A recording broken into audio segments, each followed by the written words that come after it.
Hi, I'm Rosa. Welcome to the Damsel of Design Workroom. Today I'm here with a guest, Tricia Beck. Hello. She's a longtime friend of mine, and we are going to play a game while I ask her questions about her creative world. Tricia, we were just talking about this. We know each other from high school, and I thought you invented this game. I thought it was mutual, but we had a lot of giggles. we had a lot of fun in high school. We did. I mean, we've always had a lot of fun, but we were pretty silly in high school. Definitely silly. There was a lot of poops and butts. This, Yep. This we may have to clean up a little bit. We'll see. It's been a long time. All right. You know? I'm more mature now. What's it gonna be now? Okay. I'm gonna draw a squiggle and then pass it over to you. It's pretty simple, and then we're just gonna have chat. All right. Ooh. Hopefully that shows up. Yeah, it looks like it's working. Okay. Okay. Do you remember the first time you were like, I'm kind of good at this stuff, like this art stuff, this drawing stuff? I think you were drawing first, right? Mm-hmm. Yeah, I won the coloring contest at in preschool at church. Damn, that was really early. Mm-hmm. And I think I got like $5 or something. Nice, you got paid. Yeah, and throughout my life, people were like, "You can't do art as a career," and I was like, "I already make money from my art." That's kind of what gave me like my early confidence in the whole thing. That's awesome. You were already a professional. Yep. That's perfect. You won it, huh? Yeah. Did you were you the type of person that was like, look what I won? Or were you just like kind of embarrassed about it? How did you feel about it? It's hard to say, life was so bad at home. Like, there was so much like competition between me and my sisters that I'm not sure if I was able to gloat or not. I feel like I was always supposed to kind of keep things quiet and just be like a subtle win, Yeah. and not be too excited about things. I get that. I definitely am a quieter one, but I do remember it being third grade when I decided I was kind of good at that stuff. Yeah, that's early too. I mean, I think we both started pretty early in being like kind of like happy with ourselves in our artistic endeavors. That's true. We always had this thing in high school. We were the talkers. Like, nobody else could talk and draw at the same time. Uh-huh. Yeah. So we were the only ones making noise, and usually that was giggles. Mm-hmm. And then we would play this game when we would finish our work, because we were fast too, I guess. Yeah. Comparatively. I mean, I don't know how that happened. Because we were able to talk at work. The same time. Yeah. I can't see an eyeball for some reason here on a cat. A sideways eyeball on a cat. A little triangle, little. Let me see. Yeah. It's cute. Not my best work, but we figured. What's a squiggle? It's a squiggle drawing. That's not meant for best work.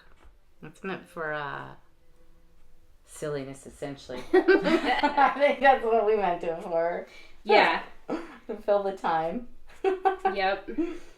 Oh, okay. Well, have you found out why? I know that you are a very inspired artist. Like, things come to you even when you take breaks. Like, you still have ideas, like a zillion ideas. Mm-hmm. Do you have you any idea why that is? Why you're just an idea generator? It's been interesting. I've been researching lately the idea and the fact that not everyone has an imagination, right? A visual imagination inside their head. Not that I think everybody has imagination of some sort, but not everybody visualizes things inside their head. Yeah. And I think I just was kind of naturally born with. All right, there's my. I love it.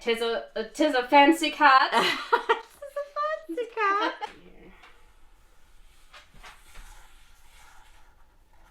Ooh. So yeah, I think that I was born naturally with a high imagination inside my head. You know, in school when I was a kid, I had a lot of bad marks in class because I was a daydreamer. And I do really think personally that people are born with things. I'm not one of those that subscribes to the idea that we are what we make ourselves. Mm-hmm. I think we really have something innate in us when we start in the world. I don't think we come out as blank sheets of paper. And I was definitely fortunate enough that I had parents that at least... It's grossing me out what I'm making. I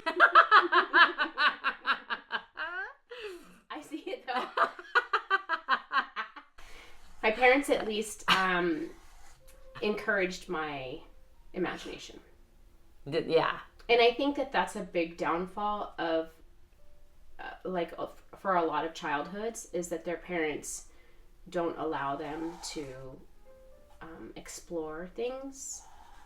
Like one time when I was an adult, my grandmother cleared out her house and like handed back what we, gave her as a child, or my parents sent to her as children's drawings. Yeah.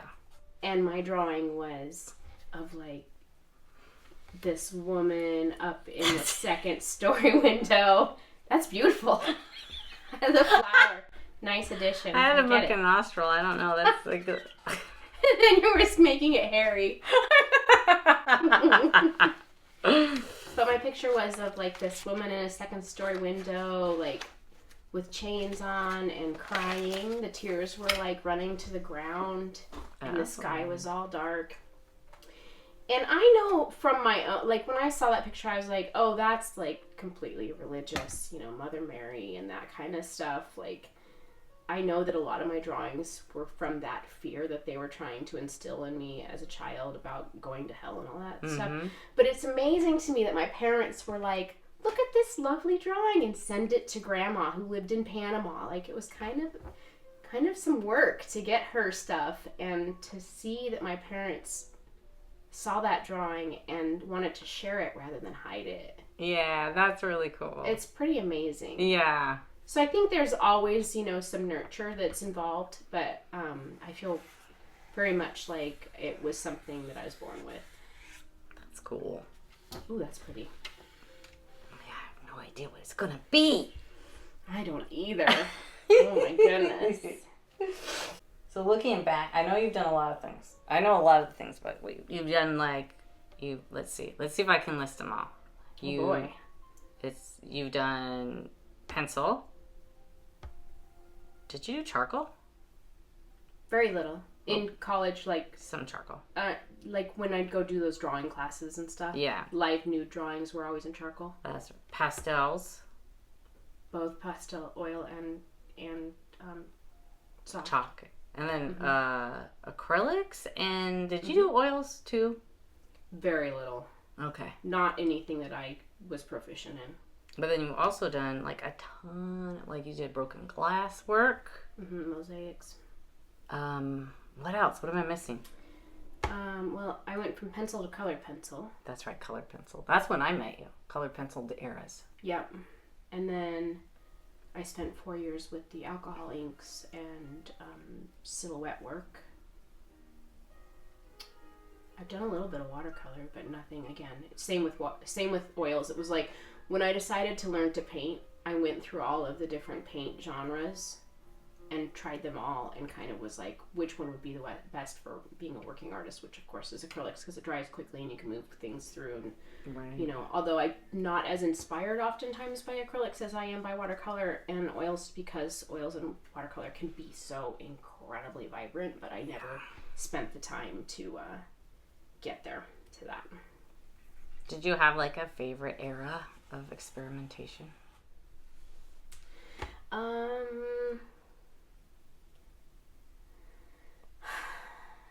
You know what? Honestly, it's right now. Oh, cool. That's great. Yeah, because it's the first time in my life that I'm experimenting for the sake of experimenting rather than the sake of trying to hurry up and go make money. Mm-hmm. Or an assignment or a other purpose. Or an assignment. Yeah. Yeah, totally.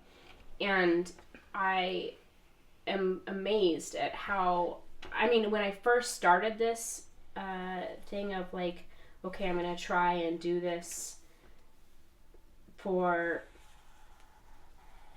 fun. I wanted, you know, because I now have a job that pays my bills as a rideshare driver.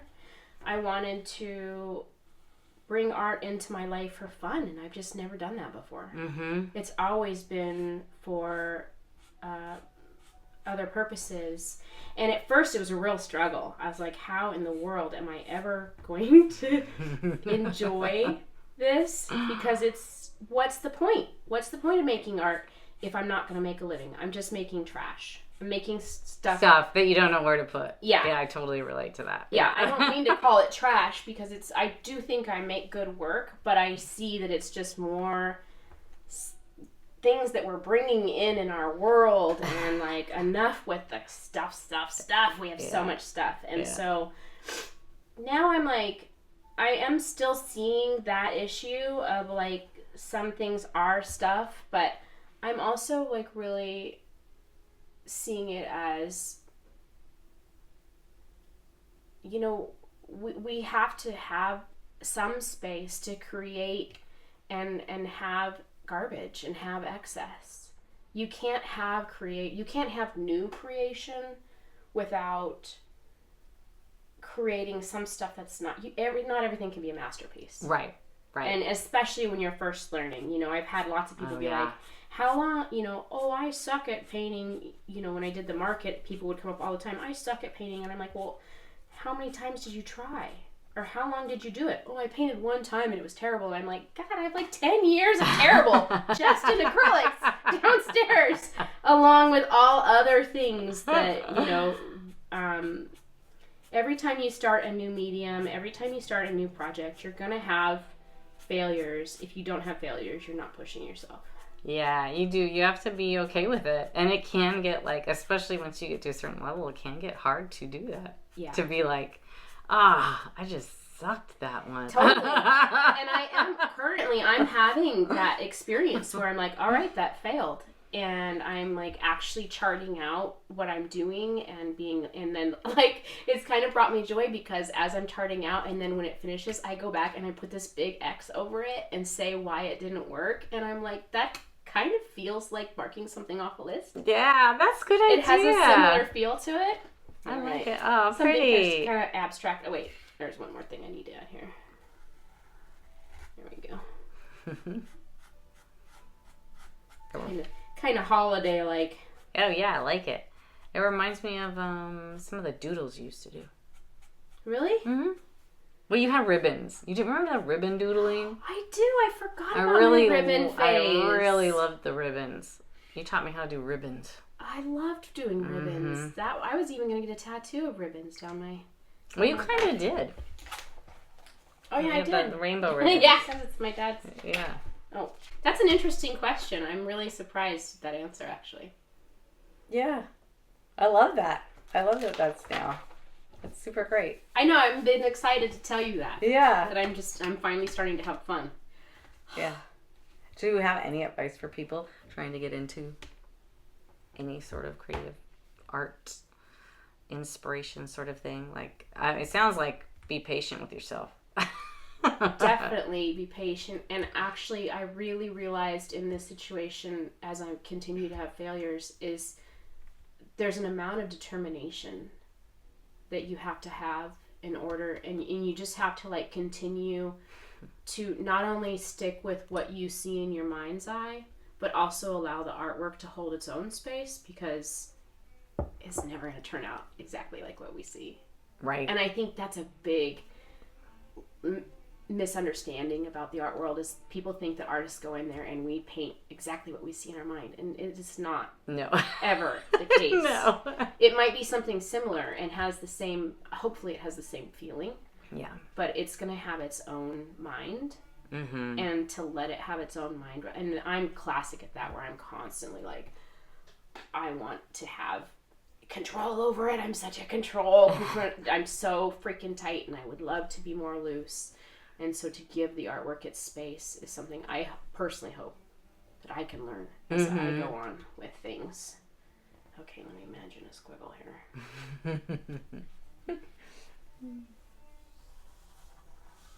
So now, how do you feel when you create?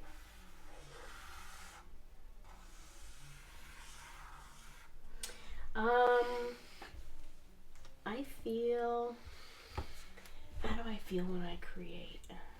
I know there's probably stages, because there is for me. You can tell me about stages of it if you want. Yeah, I think my biggest hurdle, and has always been, is crazy amounts of dread before I get started. Mm-hmm. And then I get started, and it sometimes takes me weeks or years to drag myself to something, and there's still some ideas that I had 20 years ago that I probably will never fulfill that are still in my mind. But once I get started creating, I really easily get into the zone. That's nice. It's to where I lose track of time so fast. Like, I'll spend an hour just sitting there staring at stuff. I mean, that's where I'm at right now, where I go downstairs, because my workspace is downstairs, and I'll be like, I'm just going to go in 5 minutes and see what happened with my latest try. Because there's a lot of drying time in my current projects. And I'll go down there, and I'll find myself staring, and then I'll also find myself starting the next try without having the time for it. So it's definitely taking up my time, and I'm running late to things because I accidentally got started on something else. So it's really easy for me right now to get distracted. Oh, I love that flow thing, though. I kind of love it when that happens. The flow is, I think, why we all do it. Yeah. I think that's why I do it, for sure. There has been times in my life, especially in acrylics, where I fought it more than enjoyed it. Yeah. But I've been, in the last 10 years or so, I've been working more in a medium space where I let the product make an initial design, like the alcohol inks. You really can't control alcohol inks. They're really kind of very nice. They're really kind of unpredictable, and you can get some results that you want as you work with them, but you're not gonna get like a picture, So right. You have to get them. They definitely have an abstract, and then you can add things that kind of bring it and ground it. But you're kind of flying by the seat of your pants, because that's the nature of the beast. Yes. Yeah. And that's been really good for me. Yeah. When I was trying to make like things really literal and like, 30 plus hour drawings and stuff, I enjoyed the drawing, but when it was done, I wasn't that attracted to it. Oh, really? Mm-mm. Wasn't satisfying at the end. Yeah. No. And most of my artwork, I'm not all that. I mean, I look at it and go, that's good. I think that's really nice, but I have no interest in living with it. Like, once I'm done with it, I kind of am all the way done. Yeah, I don't really want to see it anymore. Yeah, you're like, get out of here now. Yeah. That moment is past. Yeah.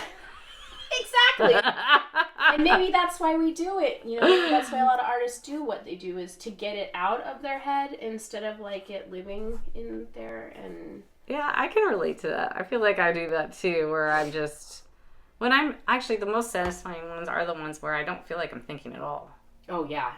And they just like fall out. Yeah, they're just there, and I'm just like, what? I know. I'm amazing. Everyone loves that one. That is the very best. I'm amazing. Who knew? That's fun, though. That's a good one. I'm liking doing scales. Yeah, those are great. It's very Zen-tagle. So, I guess you kind of answered this already, but like, a biggest barrier to creating for you is just thinking too much about it? It's just like the dread. What's happening in the dread? Like it's gonna suck? to even start. Yeah, it's gonna suck. I think for me, dread is somewhat unexplainable. Mm-hmm. I really do struggle a lot with dread in general. Like, I dread doing things. I'm getting better, but throughout life I've dreaded doing things that I know I'll enjoy. Right. And once I do them, I'm glad I did them. And I've always been one of those people that has what I think people might call anxiety. Mm-hmm. I call dread. So I don't know what the difference is, but I'm one of those that I'm like, I don't want to do this, but I do it anyways. Yeah, you do. You're good at getting it done, even still. You gotta force it. I gotta force it. Right. And I know artists that are like, I can't wait to get into the studio and draw and do all the things, you know. I just want to be in my studio. I'm like, God, I just do not relate with that. Right? I really do not want to go down there. But once I'm down there, or once I'm there in the studio and working, I really enjoy it. Well, it's kind of, for me, it's kind of a bummer because sometimes I'm like one of those people that's like, I can't wait to get in there. I'm like, God, I'm going to move that paint around. And then I get in there and I'm like, oh, shoot. Nothing, it's not with me. You know what I mean? Yeah. I can't get into the zone. I can't find anything out. Do you go just because you have time, or do you go because you're inspired? I go when I have time and I get inspired. But even if I get inspired, I can go in there and then there's just nothing that can... You know, I think it's the act of not practicing very often for me. So I'll get out of the flow. And then sometimes I can just go in there and no, I don't know. The last painting I did that just poured out of me, I hadn't done anything for a while. Yeah. So I'm not sure. I don't know what I don't know what the magic sauce is, so that I'm like following up on the excitement. But I usually end up excited. I go in there, I start something, and it's like crap, and I go, ugh, painful. Ow, gut punch. I know. Because when it goes bad, it's literally like, it feels like a tragedy. Like, am I ever gonna? Like, I'm super dramatic about it. Yeah. You wonder your own existence. Yeah. And if you've lost the magic. Mm-hmm. And I think the word, that's key. The idea really is, it is kind of a magic. It is. It feels like, I think channeling's a good way to put it. Channeling's a very good way to put it. Yeah. It does feel like it's not really all you. Yeah, I call it being in the stream. And I literally imagine like stepping into a water stream, like a wet thing flowing. And I'm either standing outside of it, watching it flow by, or I step into it and become part of it. Yeah. But it's not something that I feel is completely belonging to me. It's something that I get to step into. Yeah, I feel that same way. Yeah. For sure. I wonder if there's like some artist out there that is like nailing it every time. I doubt it. Also because I think as artists we decide to explore. Uh-huh. Some of us. I don't know about everybody, but I think that's one of the beauties and the curses of being an artist is that you are never satisfied. Yeah. You're always looking for what's next, what you're going to learn next, what you're going to grow into next. And I don't think we look at it as a growth thing. Our mind is just like, what about this? What about that? What about this? And we're just all like super ADHD. You know, I think artists are just like this thing that just jumps around in our mind and you can't help but imagine, because it's part of being, I don't know if there's an artist out there that doesn't have a high imagination. Yeah, I don't know either. It'd be interesting to see if I could find one. Yeah. And be like, are you just... they just say, I've been doing the same thing for 20 years and I love it. You know? You know, when I did the market, there were several vendors down there that did the same thing for 20 years and they all said they hated it. That's the part, like, right? You're gonna be... But they knew it made them money. It made money. Yeah, it was a way to be a working artist. Yeah. Yeah. And that's the downfall of making your art into a job. It totally is. A job is a job is a job. You're always going to end up, feeling in like my it's a opinion, job. in my humble opinion, it's always going to end up being a job for you. And that's not, I don't think that's negotiable. But. Yeah, I don't know that it is. I don't know, though. Yeah. Because I am trying to come up with an idea, come up with a way to make art be a supplement and turn it into a job. Mm-hmm. And maybe I will find that negotiation of making it something I enjoy and something that brings me a little bit of money. And I feel like there's lots of people who have done that. So I mean, I feel like you kind of did do that with your Saturday market stuff, but of course, then you did end up having the prints. Of course, weren't that fun. The prints weren't fun as far as like creativity, but they were kind of a way to make it a job without asking my brain to make up stuff over and over and over again. Right. Because that's what I get worn out on, is the coming up with ideas. Mm-hmm. That's hard for me. I don't think I'm very prolific in like ideas. Subject matter. Doesn't always come out the way you picture it, does No, it? it does not. Oh, I know the answer to this, but why don't we tell me some of your favorite artists, the artists that inspired you. Oh gosh, okay. Well, Michelangelo, because I love folds. Oh my gosh, the fabric. His fabric is fabric. unbelievable. And he's just very good at perspective. Yes. Like nobody's business. Yeah. I don't think there's anybody who has perspective better than him. He's so good at it. One of my first drawerly artists was Albrecht Dürer. Oh. Kind of a rarer artist. He did, I want to say he did, what is it called? Lithographs? The black and white, the prints and stuff. He did, so he made stuff that was it was all black and white, as far as I remember. I loved M.C. Escher. I didn't remember M.C. Escher. You turned me on to M.C. Escher. It was a trip. Yeah. Yeah. I really like artists who create something that you go, I've never seen that before. Right. And I love abstract to an extent. I think abstract is really cool, and I've seen some abstract that's really freaking amazing. But overall, I really like realist stuff that has an abstract approach to it. Mm-hmm. So it does have tangible things to it. Yeah, something representative that you can see and piece together. I'm in a very flowy mood today. I love it. Oh my gosh. It's the Sharpie. It's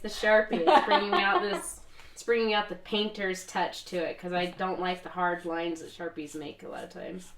This is something I don't know about you. When you work, are you a listener of music, podcasts? Do you have other things in the background, or quite? When I was doing the market, I don't think I would have made it very far at the market if I didn't have audiobooks. Audiobooks definitely kept me going, kept me wanting to get into the studio. It is definitely like a reason to get down there, because I want to hear what's going to happen next in the story. Right now, I'm doing a lot of silent stuff. Interesting. But that's mostly just because I don't feel like looking for something to listen to. I don't know. I think it might be something that, I don't know if other people in my age group have this problem, but I'm kind of tired of everything. Yeah, you're like, I feel like I've done it's like it all. Not that interesting. Yeah. Like I spent like 4 years listening to stories about like the British queens, and even did some work, like the tree that I did in the water. It's on a stump and it's growing out in the middle of the water. I did that because I imagined Queen Elizabeth's life, the first Queen Elizabeth. That her life must have felt like that. Oh, interesting. Of like this thing that everybody goes, amazing, look at that stump growing out in the water. But for her, it was just such an empty, lonely life. Yeah, isolation. Yeah. Beautiful isolation. Right. Yeah. Highly admired from the outside. Right. Yeah. Got kind of careful what you wish for. Yes, for sure. Thing. But I do maybe also one of the reasons why I'm not letting myself do a lot of listening is because I only get 1 credit a month. I do enjoy reason. some podcasts. I listen to a lot of Hidden Brain, but I run out of those too. So I think part of it is just running out of stuff to listen to. Yeah, that makes sense. Do you have like a thing? I mean, I think you might be like me where, I don't know. Is it, what inspires you to like get an idea for a piece? You know, is nature a huge piece of it? Is it like emotion more driving things? When I was younger, it was very emotion based. Mm-hmm. And I did a lot of poetry along with my That's right. drawing. You did poetry. I had a lot of emotional stuff, but I never felt like the stuff that I created out of emotion base was very good. It was usually messy and super personal. Right. I remember too like personal. Like one time I did like a naked self-portrait of me standing, and then I wrote around my body with affirmations. Oh, that's nice. Yeah, I still have that drawing. I saw it a few years ago and was like, oh, that's a keeper. I'm gonna keep that one. And you were like, nice body, girl. No. Oh, no? No, I was honest. I made my ugly boobs that I don't like, and I made my posture the way it is, very forward, which I'm not, of course, attracted to that about my posture, but yeah, no, it's not a very pretty picture, and it's not something, like I said, it's not something I'd want to share with most people. Right. But it was something I needed. Yeah. Because I was having a hard time with me. And the body image stuff, man, that's always so hard, and especially that age. Yeah, but now it's very nature based, and in fact, because I didn't work for 6 years, I really enjoyed just seeing beautiful nature and not trying to figure out how to capture it. Oh, I bet. It was so nice to just see a sunset and be like, beautiful, and really just be in the moment, because I think as artists we often are trying to see what we can hold on to and put down. Right. Put down into two-dimensional situations. Yeah.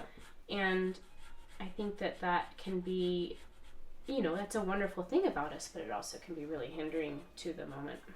I agree. It can be pretty stifling. I definitely go on hikes and go, how can I frame this in a picture where it would be a really good painting? Because I want to capture the feeling of it standing in fern and moss covered areas. Right. And like that ever elusive like light shining through the leaves. Oh yeah. And that's the thing too, I think that I'm always trying to iterate to people is light and opaque colors such as paints are like opposites, and there's a lot of things that belong to light that don't belong on the canvas, don't belong to be taken down, like rainbows and light shining through the trees. That's a pretty rare painting that I've seen where I'm like, oh, you got it, right? Yeah. Like there's somewhere I'm like, you're close, right? But not it's completely abstract. I'm just I love it. Very it abstract kind of reminds space. me of the head of like a femur or like a bone. I saw that. Did you? I did. Initially, I was going to do that, but then I was like, no, because then I'd have to make this side, and I just wanted to make it flowy. So I love it. I love it. Okay.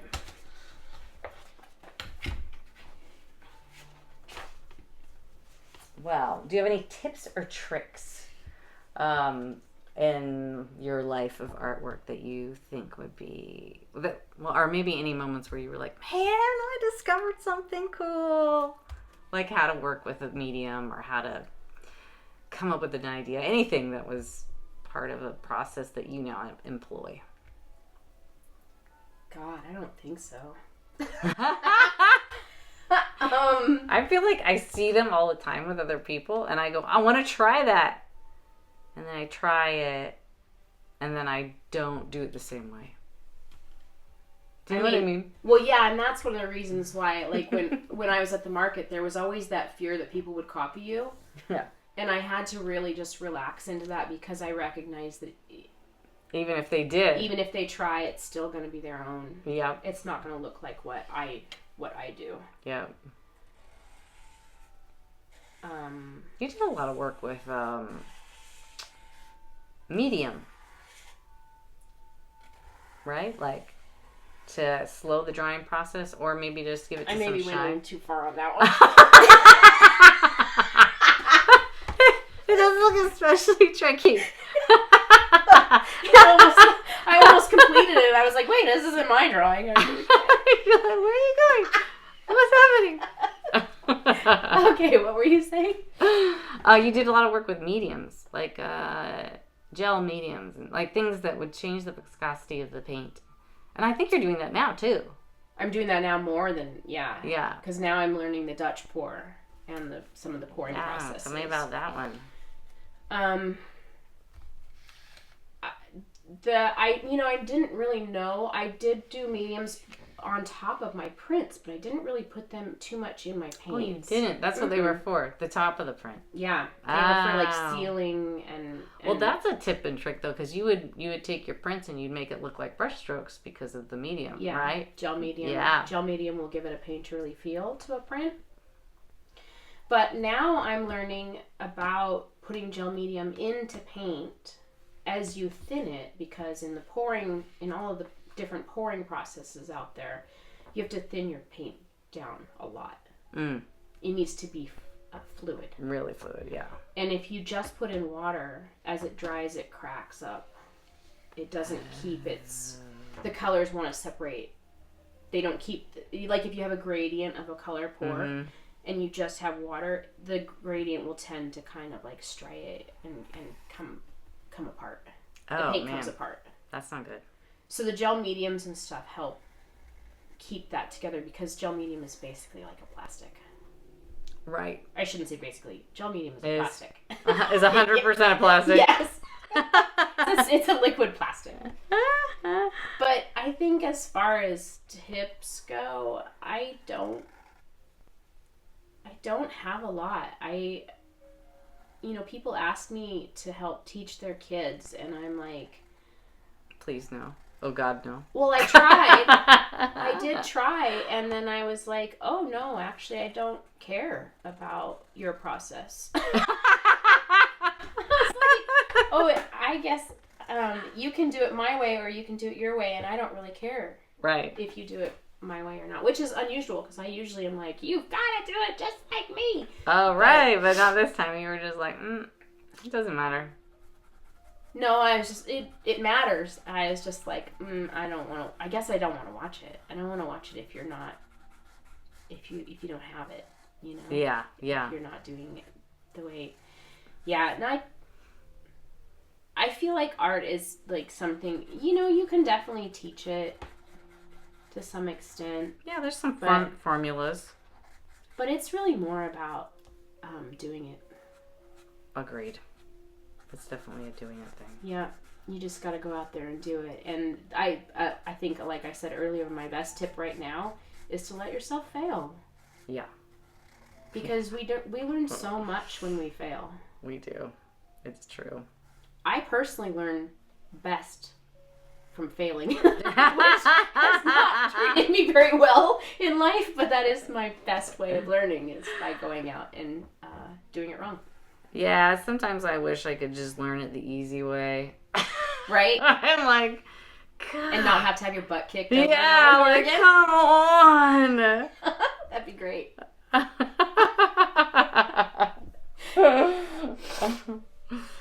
Well, that's pretty much all my little questions. Now I'm just going into a flow state myself. I don't even know what this is going to be. That's pretty. It's a bunch of folds for now. I know. It's nice.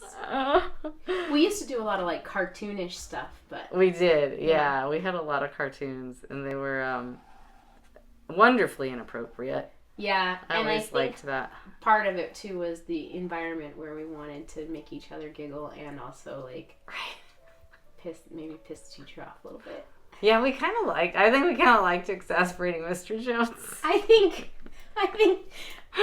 we had a certain relationship with him that I think maybe there was an element that he might have enjoyed. but I agree. He definitely- didn't hate us. He didn't hate us, but he rolled his eyes at us a lot. He did, it's true. And he didn't ask us to leave. He gave us our own personal project. For a whole semester. So he would be out of his classroom. He gave us several, actually, because we did the window paintings. Oh, you're right. We did do that. And the flow thing in the hallway. I wonder if anybody knew that we were the artists around there. That's funny. They knew. Oh, yeah, they knew. Did they? Yeah.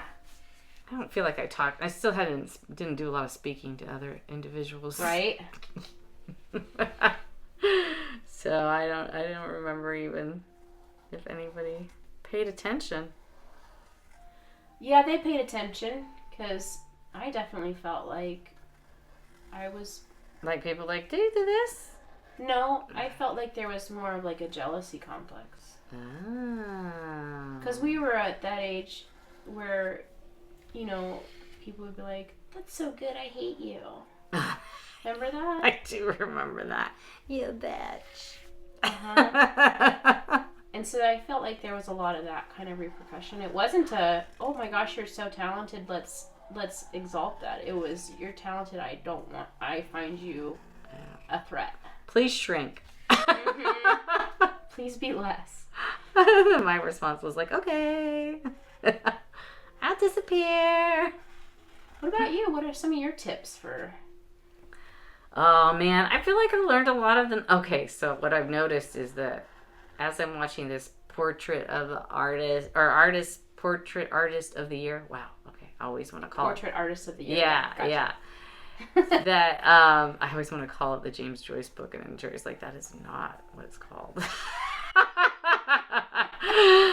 But I see people do not have the same rules as I do. Like as faces, I've always done the head, and then you do the line here and the line here, and then your eyes are here. And I start with the eyes, and then I measure everything off the eyes. You know, this is 1.5 eyes for the nose. This is 1.5 eyes for the width of the lips. This is, you know, that's how I usually do it. And these people, see, immediately that looks right? As a person. But these people, they just, like, some people begin with the nose. Some people just begin with these.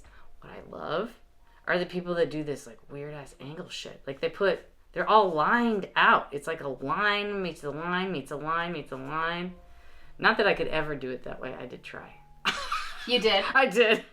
How did it turn out? Horribly. In fact, when I started, I was like, I don't know where I'm at. I don't know where anything is. I don't know how to make this face look like a face. Do you feel like, though, as you did it, that if you had done it, if you do it 1,000 more times, it would start to make sense? Maybe. Or is it? If I there's gave some it more, stuff that you're like never gonna click. If I gave it more time, but I really do love the ones that are more. They look like they come together more organically, and the eyes are last. Some of these people are doing the eyes last. That's crazy. You know, like the actual eyeball is the iris. That's the last thing. I'm like, wow. That is crazy to me. I always start with the eyes. Right? Yeah. And I think we were taught that way, and I was like, these people. Yeah, maybe. Were maybe other people were not taught that way. So I don't remember being taught how to do portraits. Do you? Yeah, Mr. Jones had formulas for sure. Like, he gave us some formulas. And he did a perspective lesson. I don't know if you remembered that one. I really liked the perspective. That was satisfying, having that vanishing point. The vanishing point, yeah. I do remember the vanishing point lessons. And making, like, this box, and you're like, shit, it does look like a box. Maybe by the time I met Mr. Jones, I was already doing portraiture. You probably were. Yeah, So, you'd already gone there. If he did teach us, I probably ignored his. I thought I knew it. I think one of my favorite, and I don't know if you have the same experience, but there's one of my favorite things when we were doing this thing, when we were doing, what was it? The colored pencils. I found how gratifying it was to draw shiny objects. Yeah. Because they have so much shape inside the object. And when you're doing it, you think you're just drawing nothing. And then you step away from it and you're like, holy crap, it looks like it's shining. Yeah. Like we did the can and the car. Yeah. He did a lot of that stuff. Yeah, that was really cool. A lot of teaching us about shine, which was neat. Yeah, I really liked how that turned out. I haven't been able to do quite the same The headlights. detail. With like the color pencils really lent itself to that. Well, and also just the ability to be in school and just have the time. I mean, we were by the time senior year came around, we were doing like 30-hour drawings and stuff. Yeah, we were. You're right. Were you? I was. Yeah, I feel like you were too. Yeah, I was. I don't think I even paid attention to how long I was taking. I was Well, doing it all the time, though. At that point, you know. At the last year of high school, I don't remember if you were with me in art class last year of high school. I might not have been. Where he said, "I want you to do one drawing per quarter." Oh no, I don't remember not do that. I feel like I took like the easy way out last year of high school. I was not wanting to do anything hard. I remember just saving my senior year all the easy classes. I know, Daisy did that too. You guys both were like skating. Yeah, we were like, senior year. I'm like, what? I'm still here the full time. I accidentally got myself into a college direction though. Like, then did you want to? No, but they wouldn't let me out. That's because you were so good at school, though. That's because you tried really hard. I tried really hard. Yeah. I don't think I was that good at school. I just really tried really hard. Yeah, that was really good. I mean, that's something. I guess. Ta-da! I love that. Well, thanks for doing this with me. That was fun. That was fun. We can talk about this stuff forever. I know. Are we done already? We do every time we get together. Well, we'll probably talk about it more while we go out to eat. I love you. Thanks for doing this with me. Yeah, You're I the love first you too. one. Thanks for asking me. My pleasure. Bye. Bye.